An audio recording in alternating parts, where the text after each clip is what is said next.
కర్నూలు నగరంలోని 4.25 కోట్ల వ్యయంతో నిర్మించిన దేవాదాయ శాఖ కర్నూలు జోన్ పరిపాలన కార్యాలయ భవన సముదాయాన్ని ప్రారంభించిన రాష్ట్ర దేవాదాయ శాఖ మంత్రి వర్యులు ఆనం రామనారాయణ రెడ్డి కార్యక్రమంలో పాల్గొన్న రాష్ట్ర పరిశ్రమలు వాణిజ్య మరియు ఫుడ్ ప్రాసెసింగ్ శాఖ మంత్రి వర్యులు టీజీ భరత్, జిల్లా collector doctor A Siri, Panyam MLA Gowru Charitha Reddy, Kodumur MLA Boggula Dastagiri, దేవాదాయ శాఖ ఉన్నతాధికారులు అనంతరం విలేకరుల సమావేశంలో పాల్గొన్న మంత్రులు, ఎమ్మెల్యే, అధికారులు. ఈ సందర్భంగా మంత్రి ఆనం రామనారాయణ రెడ్డి మీడియాతో మాట్లాడుతూ, ఈ నూతన కార్యాలయం కర్నూలు నుంచి కాణిపాకం వరకు ఈ కార్యాలయం పనిచేస్తుందని, రాష్ట్ర దేవాదాయ శాఖ హెడ్ ఆఫీస్ విజయవాడలో గొల్లపూడిలో ఉన్నట్టుగానే రాయలసీమకు కర్నూలులో ఈ ఆధ్యాత్మిక భవనం ఏర్పాటు చేయడం అత్యంత సంతోషదాయకమని అన్నారు. ఎన్నికల సమయంలో కూటమి ప్రభుత్వం ప్రకటించిన హామీల్లో దేవాదాయ శాఖలో 98% నెరవేర్చామన్నారు.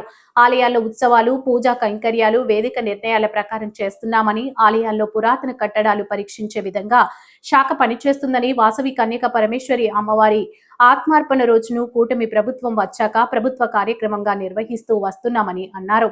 అడ్డకులకు కనీసం విత్తనం రూపాయలు 15,000 ఇస్తున్నాము. వేద విద్య నేర్చుకున్న పండితులకు సంభావన కింద నెలకు 3,000 ఇస్తున్నామని, ఆలయాలు పనిచేస్తున్న నాయి బ్రాహ్మణులకు ఉపాధ్యాయులు ఇస్తున్నామని, పాలక వర్గాల్లో బ్రాహ్మణులు, నాయి బ్రాహ్మణులు సభ్యులుగా చేర్చామని అన్నారు. దేవాలయాల ఆస్తుల పరిరక్షణకు జిల్లా స్థాయి, రాష్ట్ర స్థాయిలో కమిటీలు ఏర్పాటు చేశామని, ఆలయాల్లో భక్తుల కోసం అన్న ప్రసాద వితరణ చేస్తూ ఉన్నామని అన్నారు. అంతేకాకుండా 26 ఆలయాల్లో 3,500 గోవులను సంరక్షిస్తున్నామని, రాష్ట్ర వ్యాప్తంగా అన్ని నియోజకవర్గంలోని ఆలయాలలో ధూపదీప నైవేద్యాల కింద ప్రతి నెల 10,000 ఇస్తూ ఉన్నామని అన్నారు. గత ప్రభుత్వం ఇస్తున్న దానికంటే రెట్టింపు తీసుకొచ్చామని అన్నారు. శాఖలో ఉద్యోగాల భర్తీకి ఎప్పటికీ నోటిఫికేషన్ ఇవ్వడం జరిగిందని, సెలక్షన్ కూడా త్వరలో మొదలు పెడతామని ఆయన అన్నారు.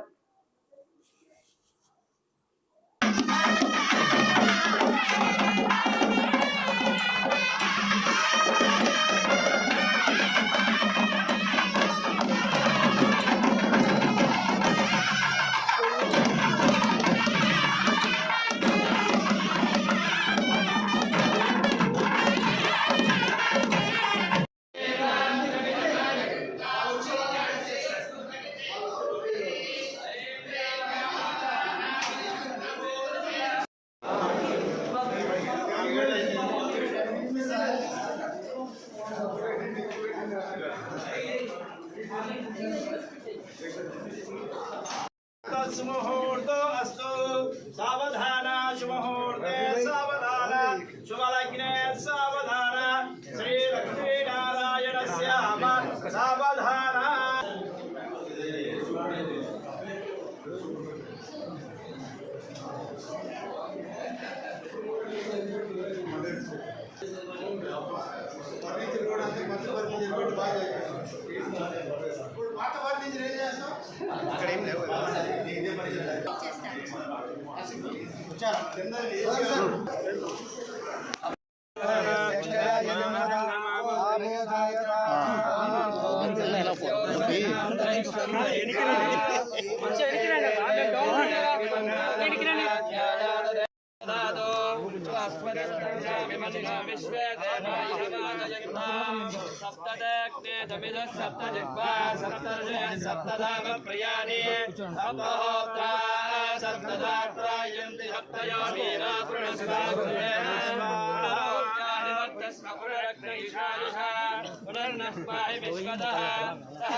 मुहूर्त शुभ मुहूर्त अस्तु सूर्यादिना